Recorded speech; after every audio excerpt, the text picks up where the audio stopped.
My dear new moms, ఈ video మీకోసమే. నేను చేసిన తప్పు మీరు మీ పిల్లల విషయంలో చేయకూడదనే ఉద్దేశంతోనే ఈ వీడియో చేస్తున్నాను. కాబట్టి దయచేసి వీడియోని స్కిప్ చేయకుండా చివరి వరకు చూడండి. చాలా వరకు మనం మొదటి బిడ్డ విషయంలోనే తెలియక ఈ తప్పులు చేస్తుంటాము.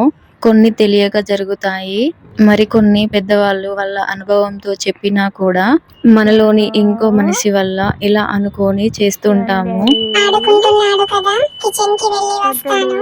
బట్టలు ఆరేసేలోపే లేస్తాడా ఏంటి? తన డాడీ పక్కనే ఉన్నాడు కదా, చూస్తాడు. ఇంట్లో వాళ్ళు ఉన్నారు కదా, చూస్తారులే. చిన్నపిల్లలు పక్కనే ఉన్నారు కదా. ఇలా అనుకోనైతే పనిలో మునిగిపోతాము. కానీ కనురెప్పపాటు సమయంలోనే చిన్నపిల్లలు లేచి తిరగడం, దొర్లుకుంటూ పోయి పడిపోయే ప్రమాదం ఉంది.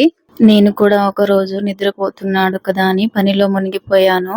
నిద్ర లేచిన తర్వాత తను ఇలా ఆడుకుంటూ వెళ్లి బెడ్ పై నుంచి కింద పడిపోయాడు. పిల్లలు ఎప్పుడైతే బొర్ల పడతారో అప్పటి నుంచి బెడ్ పైన ఒంటరిగా అసలే వదిలేయకండి. గుర్తు పెట్టుకోండి, పిల్లలకి అమ్మే అత్యంత రక్షణ. వాళ్ళకి ఏ సమయంలో ఏం కావాలో వాళ్ళని ఒంటరిగా వదిలేస్తే వాళ్ళు ఏం చేస్తారో, నెక్స్ట్ ఏం జరగబోతుంది అనేది ఒక తల్లికి తెలిసినంతగా ఎవ్వరికి తెలియదు. కాబట్టి మీరు ఏ పని చేస్తున్నా మీకు కనిపించే చోటే బిడ్డను ఉంచి బొమ్మలు ఇచ్చి ఆడిస్తూ మీ పని చూసుకోండి. 1% మాత్రమే పని మీద ధ్యాస పెట్టి మిగతా 99% పిల్లల మీదే పెట్టండి. ఎందుకంటే పిల్లల శరీరం చాలా సున్నితంగా ఉంటుంది. ముఖ్యంగా తల భాగం ఇంకా మెదడు చాలా సున్నితంగా ఉంటాయి.